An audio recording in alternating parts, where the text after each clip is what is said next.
केंद्र की मोदी सरकार ने राम सेतु को लेकर राज्यसभा में एक निर्दलीय सांसद को जवाब देते हुए जो बात कही है, हो सकता है अब तक बीजेपी को सबसे तगड़ी हिंदुत्व वाली पार्टी मानने वाले समर्थक भी इस जवाब को सुनकर आहत हो जाए। मोदी सरकार के मंत्री जितेंद्र सिंह, जो कि पृथ्वी एवं विज्ञान मामलों के मंत्री हैं, उन्होंने जवाब देते हुए कहा है कि भारतीय सैटेलाइट को राम सेतु की उत्पत्ति से संबंधित कोई सबूत नहीं मिल पाए हैं। अब इनके जवाब को लेकर विपक्ष यानी कांग्रेस मोदी सरकार पर हमलावर है और बात बात पर जिन हिंदुओं की भावनाएं आहत हो जाती हैं, उनको ये खबरें शेयर करके चेता भी रही है विपक्ष कांग्रेस।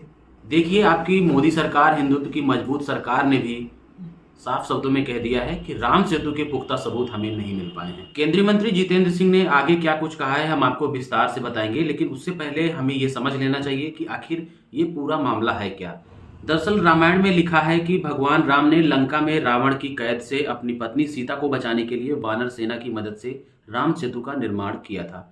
इसे लेकर विवाद 2005 में उस वक्त उठा जब यूपीए 1 की सरकार ने 12 मीटर गहरे और 300 मीटर चौड़े चैनल वाले सेतु समुद्र प्रोजेक्ट को हरी झंडी दी थी।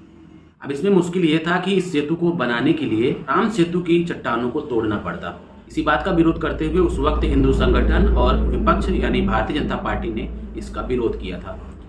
उस वक्त इसके विरोध में मद्रास हाई कोर्ट में याचिका दायर हुई। बात सुप्रीम कोर्ट तक पहुंची, जहां केंद्र की सरकार ने याचिका में कहा कि रामायण में जिन बातों का जिक्र है उस राम सेतु के वैज्ञानिक सबूत हमें नहीं मिल पा रहे हैं। रिपोर्टों के मुताबिक भारतीय सरकार ने पुरातत्व सर्वेक्षण की मदद से कोर्ट में हलफनामा दायर करते हुए कहा, ये केवल प्राकृतिक तौर पर बना एक फॉर्मेशन है और इस बात के ऐतिहासिक साक्ष्य मौजूद नहीं है कि इसे भगवान राम ने ही बनाया था। अब इसी सवाल का जवाब मांगते हुए निर्दलीय सांसद ने राज्यसभा में केंद्र की मोदी सरकार से पूछा कि आपने कांग्रेस के इस फैसले पर, इस बयान पर आपने उस समय इन्हें हिंदू विरोधी बताया था, तो आज राम सेतु के बारे में आपने सर्वेक्षण करके क्या रिजल्ट निकाला है, हमें बताइए। इस बात का जवाब देते हुए केंद्र सरकार के मंत्री जितेंद्र सिंह ने जवाब में कहा, इस खोज की कई सीमाएं हैं क्योंकि इसका इतिहास 18,000 सालों से ज़्यादा पुराना है और इतिहास को देखें तो ये पुल 56 किलोमीटर लंबा था। स्पेस तकनीकी के जरिए हम चूना पत्थर के बने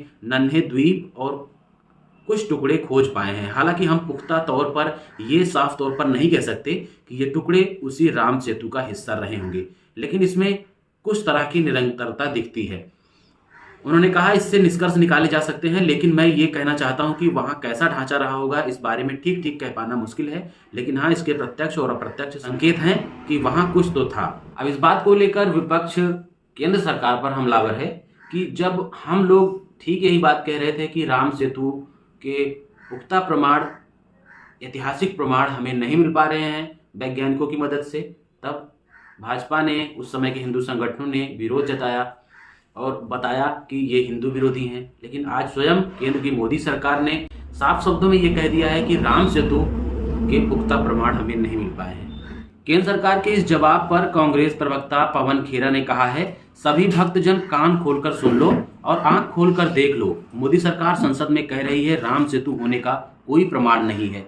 रवीश कुमार के पैरोडी अकाउंट से भी तंज लिखा गया है, अब अंधभक्त किसे हिंदू धर्म का रक्षक कहेंगे। कॉमेडियन राजीव निगम ने लिखा, बीजेपी भी वही कह रही है जो कांग्रेस ने कहा था, तब कांग्रेस को राम विरोधी बताया गया, अब इनको भी रामद्रोही माना जाए या नहीं। पप्पू यादव ने लिखा, मोदी सरकार ने संसद में कहा राम सेतु का प्रमाण नहीं है, यही बात मनमोहन ने कहा था तो बीजेपी ने कांग्रेस को हिंदू विरोधी बताया था। अब बताओ अंधभक्तों, हिंदू विरोधी कौन?